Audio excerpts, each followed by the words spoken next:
obviously it's great to earn our 11th win last Saturday. Really proud of the way our guys responded, especially in the second half.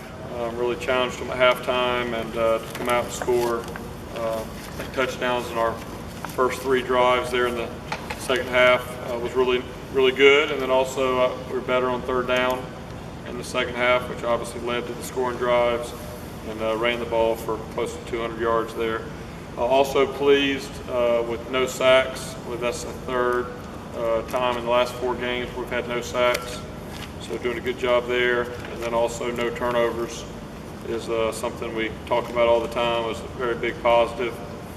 Going back and watching the video, really the slow start in the first half really just came down to poor execution on third down. We had some opportunities, and also had some drops, which kind of stalls your momentum and rhythm, and gets you off the field.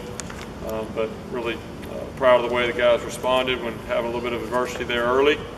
Obviously, exciting week, getting ready for South Carolina. Opportunity to accomplish our next team goal, which is something we always focus on, winning the state championship. And for me, I was thinking about it this morning. I believe this is going to be my 25th year being a part of this rivalry, either as a coach's kid, a player, or now a coach. So I've been on the sidelines in some capacity for going on 25 years. So something that I always look forward to, and is one of the best rivalries in college football. Looking at South Carolina, they're athletic on defense. They've had to battle through some injuries. I think the positive part of that for them is they've got a lot of guys that have played. It's a little bit difficult for us putting together a depth chart because they have a lot of guys that have played meaningful snaps. So it gives them a little bit of versatility there, being able to move some guys around at different spots. They have a really good scheme, do a good job on defense, and put their guys in a position to be successful. And it'll definitely be a good challenge for us, but I know it's one our guys look forward to every year. And so it'll be a great week. Look forward to getting started today. As a guy that's seen this rivalry from both sides of the aisle, and as you just mentioned, numerous capacities, how would you maybe best kind of sum up the emotions and just the whole deal? Yeah, it's a very emotional game. Being around this state, you're either a Tiger or a Gamecock, and and both sides are very passionate about their team, which is what makes college football great. And I think that's why college football is one of the best sports out there, because the fans are so passionate. And in this state, the fans are very passionate for their side. And I think, as a player and as a coach, one thing that, you try to maybe take from it is that, it's going to be an emotional game, but emotions don't win the game. We've been very hyped up before getting ready to go play, and don't go out and play well. And really, the team that wins this game most of the time is the one that executes best and has really good, maybe focused intensity, and is able to go out and play well. So that'll be our challenge, is kind of bottling up all the emotion that'll be a part of the game, and being sure that we use that between the whistles and do it the right way. Jeff, how much did you guys hear about the rivalry when they were on their 5-year run, and do you hear as much now from your guys that you are on this side of the winning side of it? Yeah, that wasn't that far ago that we were in that position, and it was something that we knew we were going to have to turn. It wasn't something that was just going to happen. And I think it's kind of timed up. The things that we've done the last 4 years in this program, that's been a part of it. But I think Coach Sweeney does a great job of letting everybody know how important this game is. The players understand that, they know it.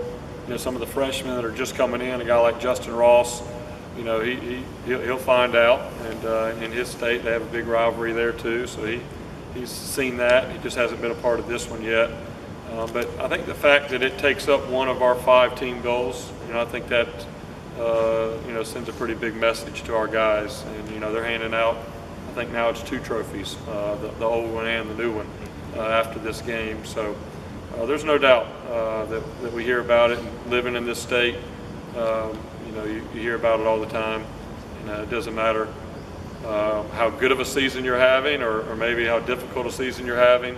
This one right here, you can throw your records and all that out the window.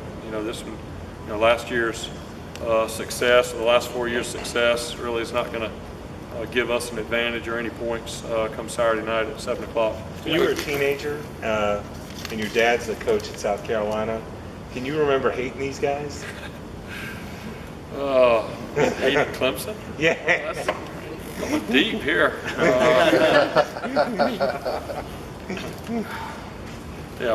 My story, and this has been told plenty of times before now, because I've been here a few years, but the story that I always remember is the Friday morning that I woke up in Columbia, came outside to go get the paper out of the mailbox, and there was 3 huge tiger paws painted on my driveway, and I went and got my mom and brother. My dad had already gone to work. I guess he didn't see it in the middle of the night, I don't know. But I was like, wow, they're pretty serious about this. And it was, I think, just last year that somebody finally fessed up, came in and admitted to my dad and I they were the ones that painted the tiger paw on our driveway. But no, I mean, I could tell that, those years, I could tell the impact of this rivalry. I've seen it from both sides, and I mean, both sides are very passionate about their schools and about their football programs, like they should be, and it's what makes college football so special. Jeff, are you confident Renfro will be available Saturday, or too early to tell? I think it's, I'm looking forward to seeing him this afternoon. I've talked to him on the phone, and I think he's, kind of going through the checklist and everything, but we'll know more. I think it's too early to tell this part of the week, but I know if he's able to go, he'll go, but we'll see how he progresses. Is that the concussion protocol check? I know he's being looked at and being monitored, and he'll get over here this afternoon. They'll kind of check him out and kind of see, how he progresses through that. But outside of that, that's really all that I can say. Coach, your defense hasn't allowed a first quarter touchdown all season, hasn't allowed a first half touchdown, I believe 13 of the last 16 games. When things aren't always clicking on offense like the last couple games in the first half, how much of a luxury is that for you as play callers on offense? Yeah, I mean, it's not just when we're maybe off to a slow start, it's all the time. I mean, having one of the ways to have a good offense is to have a good defense, and just for field position and number of possessions and all those things. I mean, it really, I've got 2 guys in the wide receiver group that are starting on punt return. Obviously Amari's starting back deep, and then TJ Chase starts front line, and then sometimes Justin Ross and DK are up there on the front line. I mean, it seems like as soon as we come off the field, we get over there and we go over, a review of what happened, and then after about 2 plays, we say, all right, 3rd down, punt return, let's go. And we get back up and go out there and go get the ball again. I mean, that's a luxury. Obviously our players do an excellent job, and Coach Venables and that defensive staff, do as good a job as anybody in the country. And so, we're very fortunate. What we want to do offensively is be able to complement them. Whenever they get stops, we want to go out and score points and, get a good lead where it kind of puts pressure on that offense and makes them one-dimensional, so we can help them as well. And I think we've done that a large part of the year. Yeah, you talked about the memory as a kid. As a player here and then as a coach, both of those, what are your 2 best memories on both sides of that? I think my best memory as a player would be my redshirt freshman year, getting an opportunity to go out and hold the game-winning field goal. I saw a little bit of the video of that. Didn't remember all of that as I watched that video. But what I do remember about that was pretty special was where the ball was lined up. I don't remember exactly the yard line right now, but where the ball was lined up, I think South Carolina called a timeout trying to ice the kicker. And I went over and told Aaron Hunt, the kicker, I said, you realize where we are right now, this is exactly the spot that you kick your last 3 field goals whenever we worked out in the spring and summer, and we'd go over to the stadium and let him go through his routine. You know, we'd have a little routine that we went through, and we always finished right there where we were. And I said, man, that's pretty special. We're getting to kick, you know, from where we kicked many of these, you know. And so that was pretty neat. I guess being, you know, 2 years early, I was on the other side, and I was about as close to the action that I got probably in my career. But that was definitely a special moment. I mean, anytime you win on a last-second field goal, that's pretty emotional, but especially in a rivalry game. So that was great. And then, you know, as a coach,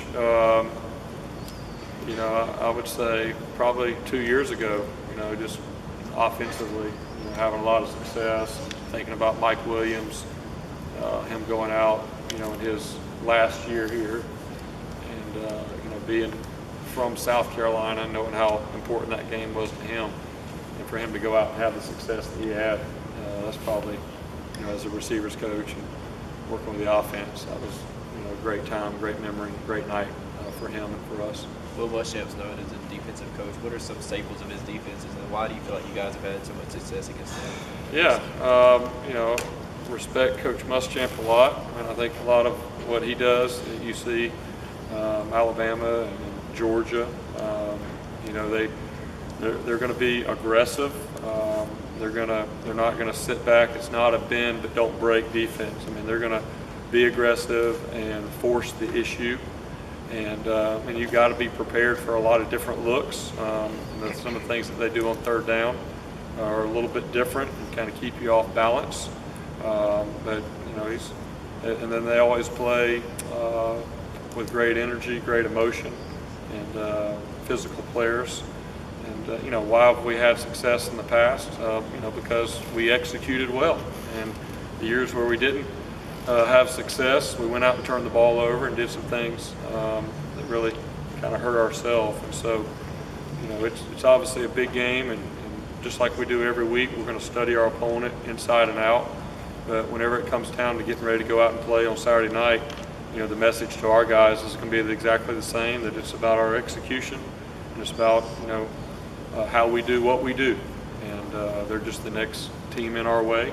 And obviously, it's a big one because it's a rivalry game and it's another team goal. But you know, we got to stay focused on the things that we can control, and that's our execution. And you know, there'll be things from this past week that, you know, I know our guys will want to get out there and improve on.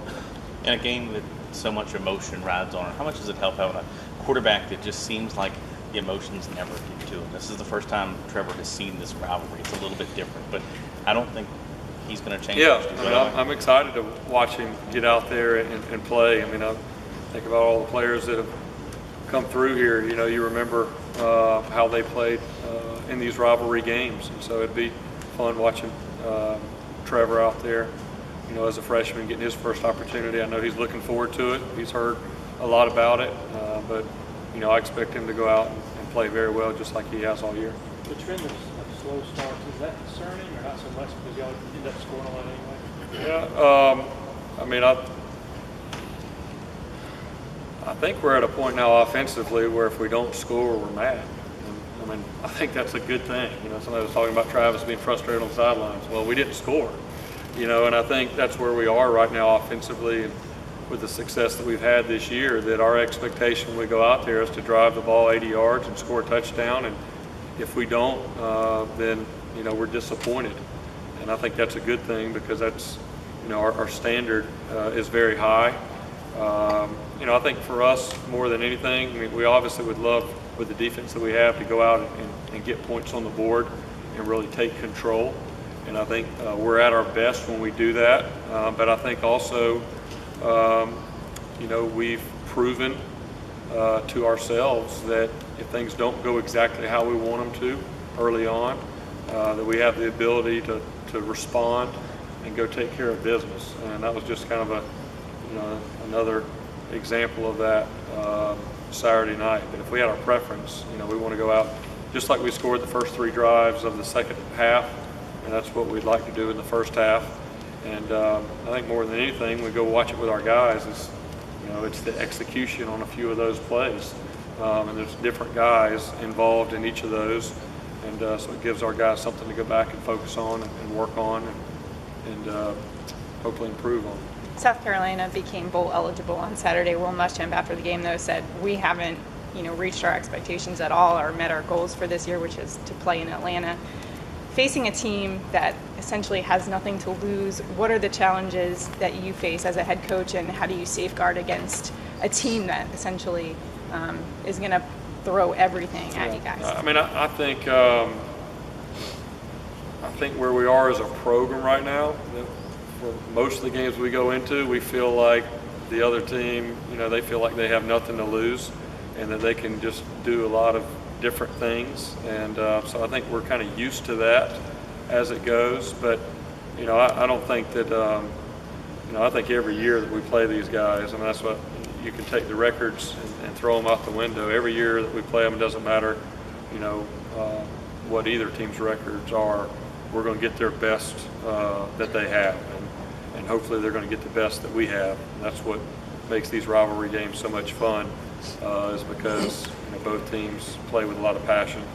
But I have no doubt whatsoever that Coach Muschamp and their staff will have their guys ready, and it's our job to have our guys ready, and see who goes out and executes the best Saturday night. Coach, everybody remembers the brawl from 2004. Do you talk to your guys at all about keeping their composure if things get chippy out there, or is there enough leadership and maturity on this team?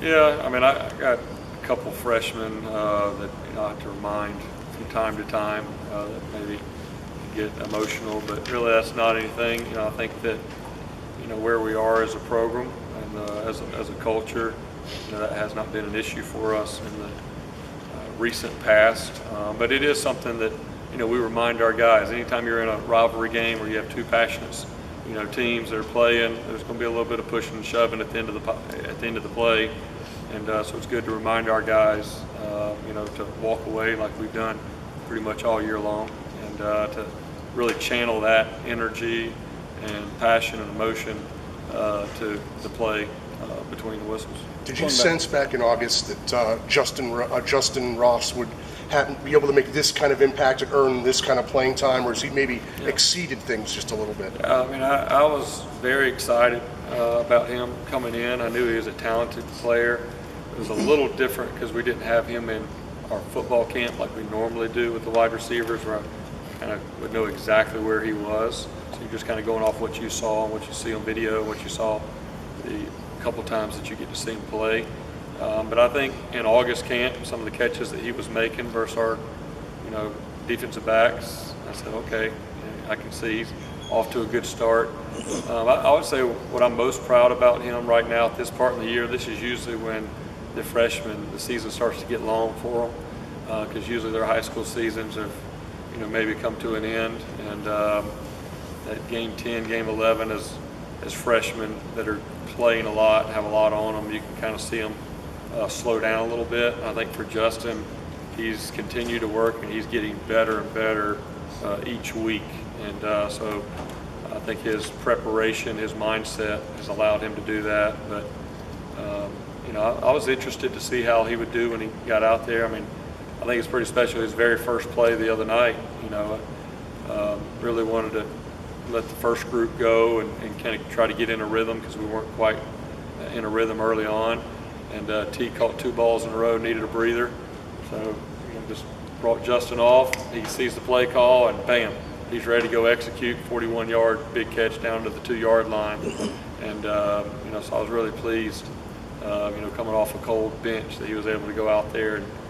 And that's really, anytime we've called on him this year, I mean, he's responded, and that'll continue to happen, in my opinion. Going back, physical toughness that kind of separates him from those freshmen, the way he came in already physically ready? Yeah, I think his body, and then also he's been prepared very well.